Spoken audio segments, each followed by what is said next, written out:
Good evening. It's Tuesday, the 22nd of April, and here's what's making news around the world on World News Tonight.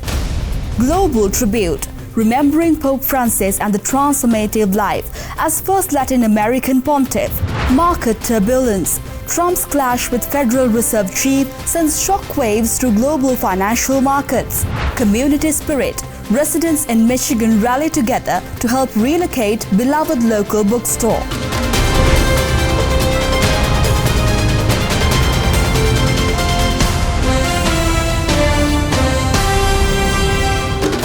From Colombo, this is World News Tonight with Amarsha Fernando.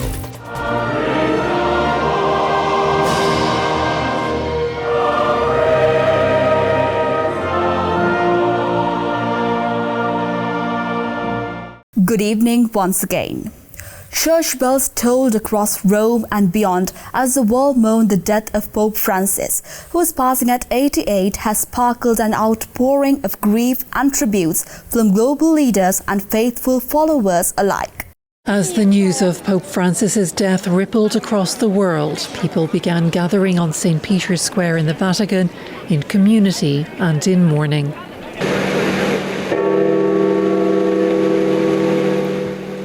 Under the tolling bells of St. Peter's Basilica, they shared their fond memories of Francis. It was less than 24 hours before that St. Peter's Square was filled with joy as the Catholic faithful gathered on Easter Sunday, the most important day in the Christian calendar, the day Jesus rose from the dead. Despite months of ill health, Francis emerged from convalescence for the Holy Day. He appeared frail, without the strength to read his full address, but he was able to bless the crowd. Cari fratelli e sorelle, buona Pasqua.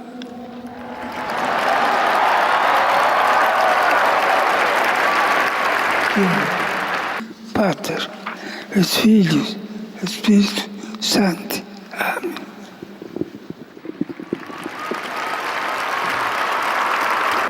And then, in a surprise, he descended from the balcony to join the tens of thousands on the square, even blessing the very youngest.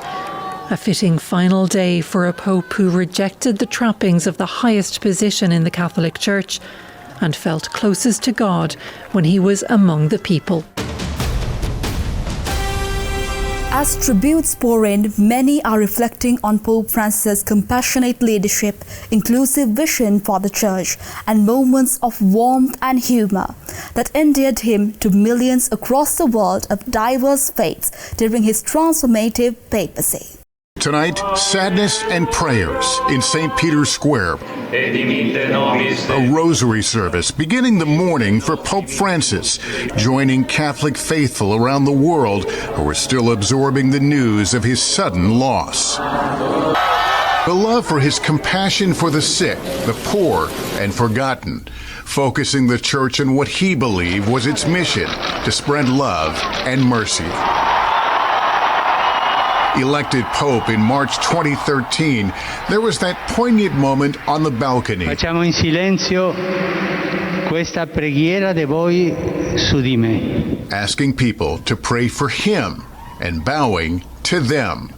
Naming himself after St. Francis of Assisi, who ministered to the poor, the Pope's humility demonstrated from the very start. Returning to his hotel to pay his bill after the conclave, carrying his own bag. Francis was born Jorge Mario Bergoglio to Italian immigrant parents who settled in Argentina. He studied to be a chemist, but was called to be a priest. Eventually becoming the Cardinal of Buenos Aires, living simply, riding the subway, the bishop of the slums. As Pope, he clashed with Vatican officials, but endeared himself to many of the faithful, declaring, "I am a sinner." Accusing the Vatican bureaucracy he sought to reform of spiritual Alzheimer's. His style, a dramatic shift from predecessor Pope Benedict, who for a time lived just steps away. There were unforgettable moments, like during the pandemic, Francis, alone, praying in a rainy St. Peter's Square. But tonight, the global spotlight is on Francis. The celebration's growing for the people's Pope, the pontiff who touched millions around the world, remembered for practicing what he preached. The Vatican announced preparations for a conclave to elect Pope Francis' successor, with cardinals from around the world set to gather in the coming weeks for one of the Church's most solemn and consequential traditions. Shrouded in secrecy, the conclave begins 15 to 20 days following the death of a pontiff. Over the next 2 weeks, the 135 cardinals under the age of 80 eligible to vote for the next pope will descend on Vatican City. Pope Francis named 108 of the electors, shaping the global church in his image. 20 from countries that had never had a cardinal before. In this centuries-old tradition, the cardinals are sealed inside the Sistine Chapel, beneath the watchful gaze of Michelangelo's frescoes, shut off from the outside world. After day one, 4 rounds of secret ballots every day until one name receives a 2/3 majority. The list of likely contenders spans the globe, from Asia to Africa to the Holy Land to Europe and Canada. Will the next pope share Francis's global outlook, or will it be a more conservative voice? As the voting continues, the cardinals burn the ballots, producing black smoke or eventually white smoke to announce a new pope.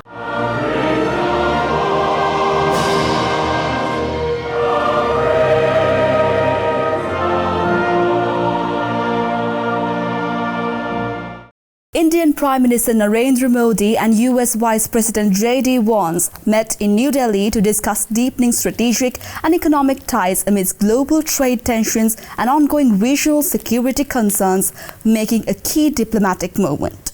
U.S. Vice President J.D. Vance, who was on a 4-day visit to India, met with Indian Prime Minister Narendra Modi in New Delhi on Monday to discuss bilateral ties and trade issues amid the Trump administration's new tariff policies. During the meeting, Vance and Modi discussed progress in areas such as trade and defense, as well as plans for strengthened bilateral ties, as outlined in February when Modi met President Donald Trump at the White House. They also reviewed a bilateral trade agreement aimed at increasing trade between the two countries to $500 billion by 2030. The United States is India's largest trading partner, and their bilateral trade reached $129 billion in 2024.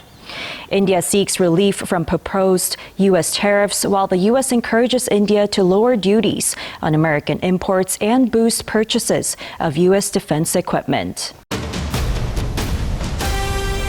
South Korea strongly condemned Japanese officials' latest tribute at the Yasukuni Shrine, urging Tokyo to confront historical wartime wrongdoings, a long-standing diplomatic flashpoint between the neighboring nations. As Seoul's Ministry of Foreign Affairs condemned Japan's continued tributes at the controversial Yasukuni Shrine following Prime Minister Shigeru Ishiba's offering on Monday. In a statement released on Tuesday, the ministry expressed deep disappointment and urged Japan's leaders to confront their history with sincerity. The statement also followed a visit to the shrine by a group of Japanese lawmakers on Tuesday morning. The ministry emphasized that such actions undermine trust and hinder efforts to build a future-oriented relationship. The shrine in Tokyo commemorated those who died in Japan's past wars, including 14 convicted Class A war criminals. In a show of strengthening regional ties, China's foreign and defense ministers held high-level talks with their Indonesian counterparts discussing maritime cooperation, defense partnerships and shared economic goals amidst rising Indo-Pacific tensions. China and Indonesia's foreign and defense ministers have met in Beijing to discuss improving mutual ties and economic collaboration.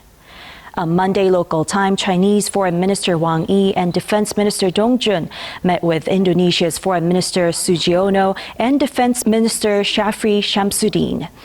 Key outcomes included agreements to boost maritime security cooperation in the South China Sea, conduct joint counterterrorism exercises, and collaborate on cyber threats and transnational crimes.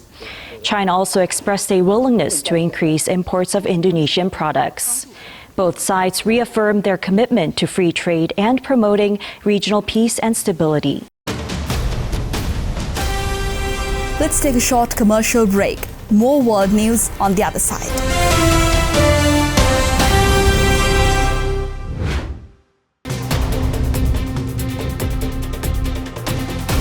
And welcome back.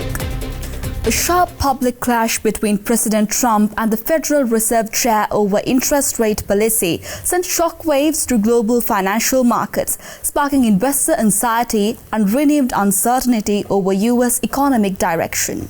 Turmoil on Wall Street once again as US President Donald Trump ramps up the pressure on the head of the Federal Reserve.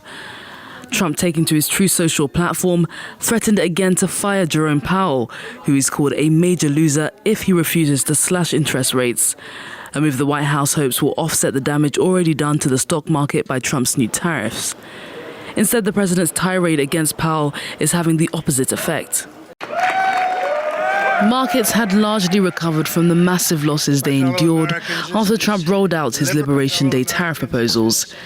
His 90-day pause on the levies providing some respite. But the president's fresh offensive against Powell is causing investors to worry about the central bank's independence. Powell is playing hardball. He's refused to cut rates, as doing so would exacerbate the surge in inflation triggered by Trump's tariffs. The row comes as the administration investigates whether it can legally fire the central bank boss before his term ends in May of 2026. Experts say firing Powell would only push Wall Street further into a downward spiral. British and New Zealand leaders met to announce a new defence pact aimed at closer military collaborations, joint exercises and intelligence sharing amid growing global security challenges and evolving Indo-Pacific dynamics. In a world grappling with rising geopolitical tensions, two long-standing allies are stepping up. Britain and New Zealand are poised to solidify a new era of defense and security cooperation, one that places shared values and mutual threats at the center of foreign policy planning. At the heart of this collaboration lies a commitment to Ukraine. Both nations have played active roles in supporting Kyiv's resistance to Russia's full-scale invasion, and now that support has been extended. The two leaders will observe joint training efforts where British and New Zealand troops are helping to prepare Ukrainian forces on the ground in southwest England. Prime Minister Luxon is expected to confirm that New Zealand's contribution to this initiative will continue until at least the end of this year. But this visit isn't only about Ukraine. It's also about future-proofing the security ties between two nations that have stood together across two world wars and numerous peacekeeping missions. According to Starmer's office, ministers from both sides have been instructed to work towards a comprehensive joint defense partnership, an agreement that would expand cooperation in areas ranging from cybersecurity and intelligence sharing to maritime security in the Indo-Pacific. That region, increasingly central to global trade and military strategy, has seen heightened tension in recent years, particularly in response to China's growing influence and the ongoing instability in the South China Sea. Both the UK and New Zealand have already deployed naval assets to the region as part of international efforts to ensure open sea lanes and regional stability. This renewed partnership is expected to enhance that presence further. From standing by Ukraine in Europe to deploying naval forces in the Indo-Pacific, this meeting between Starmer and Luxon is not just a diplomatic formality, it is a strategic message. A message that the bonds between allies are not only historic but future-oriented, and that small and large nations alike have a role to play in shaping a more secure world order. In a surprise diplomatic move, Russian President Vladimir Putin has proposed direct bilateral talks with Ukraine, the first such offer in years, raising cautious hopes for a potential breakthrough in the ongoing conflict. Russian President Vladimir Putin on Monday proposed bilateral talks with Kyiv for the first time in years, and said he was open to more ceasefires after a one-day Easter truce. Putin's comments come as he faces pressure from Washington to show a willingness to make peace in Ukraine. Speaking to a state TV reporter, he said Moscow was open to any peace initiatives and expected the same from Kyiv. As we have always said, we look positively at any peace initiatives. We hope that the representatives of the Kyiv regime will also feel the same way.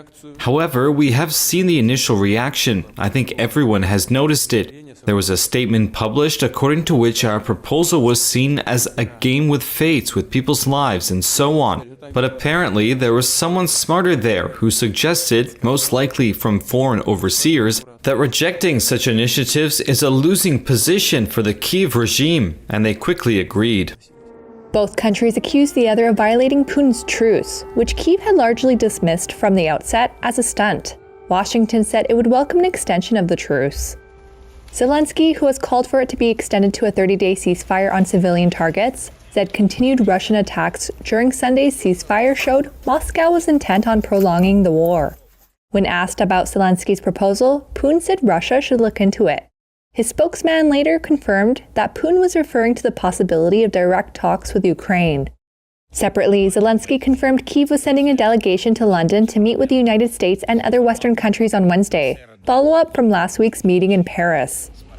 In his statement on X, Zelensky made no reference to Putin's remarks on bilateral talks. Russia rejected a proposal from U.S. President Donald Trump last month for a full 30-day ceasefire, which Ukraine had accepted. The two sides are not known to have held any such talks since a failed peace effort in the early months of the war 3 years ago. Trump and Secretary of State Marco Rubio both said on Friday that Washington could walk away from peace talks in Ukraine altogether if the sides do not make more progress within days. Trump took a more optimistic view on Sunday, saying that hopefully the two sides would make a deal this week. El Salvador has formally proposed exchanging Venezuelan migrants in its custody for Salvadoran political prisoners held abroad in a controversial diplomatic maneuver aimed at addressing migration while challenging international human rights criticism. El Salvador President Nayib Bukele wants to send over 250 U.S. deported Venezuelans held in his country back to Venezuela. In an ex-post Sunday, he said he wanted Venezuelan President Nicolás Maduro in return to release the same number of, quote, political prisoners. The Salvadorian leader who visited President Donald Trump at the White House last week did not say if the prisoners would be locked up again after an exchange.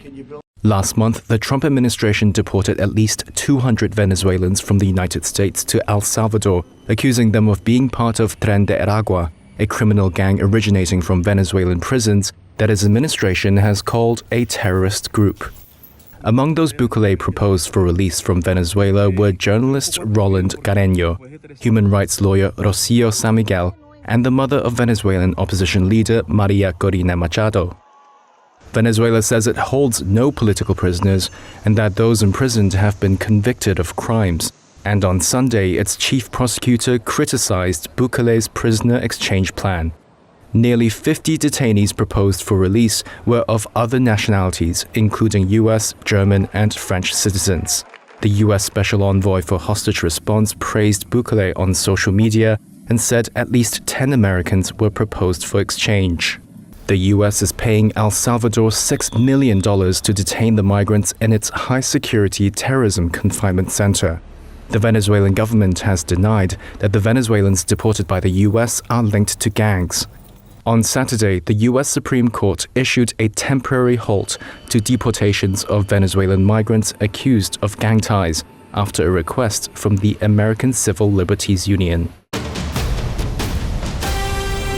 Let's take a short commercial break. More world news right after this.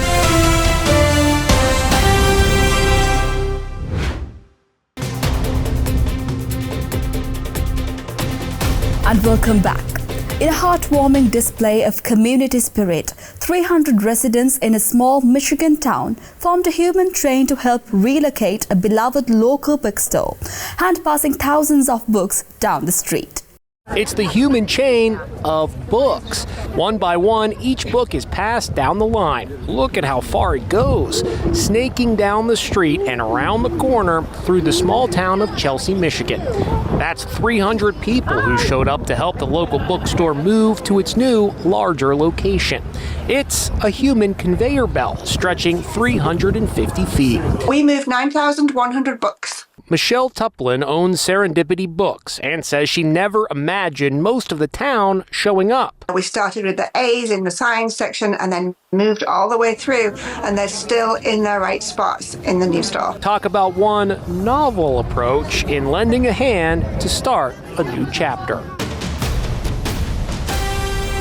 A teenager with autism has captured global admiration by setting a world record for creating a largest art canvas, using his creativity to break barriers and redefine perceptions about neurodiversity and artistic achievement. A teen artist just landed a Guinness World Record. 15-year-old Kanye lives in Nigeria. The young artist just set the world record for the largest artwork on canvas by an individual. Kanye, who has autism spectrum disorder, is nonverbal. His proud mother told that's led to lots of misunderstandings by other people. Kanye speaks through his art with the hope that others will come to understand who he is and how he feels about the world. So for this year's World Autism Day, he set out to make something big. The teen's record-making work is over 12,000 square yards. It's titled, "Impossibility is a Myth." That's something Kanye is working to show every day. Well, that's a wrap from all of us here at World News Tonight. Up next, Prasansa Gunawardana is standing by for the nightly business report. I'm Amasha Fernando, and we are leaving you with the visuals of the thousands of illuminated decorations twinkling in the Croatian countryside. Thank you for watching and have a great night.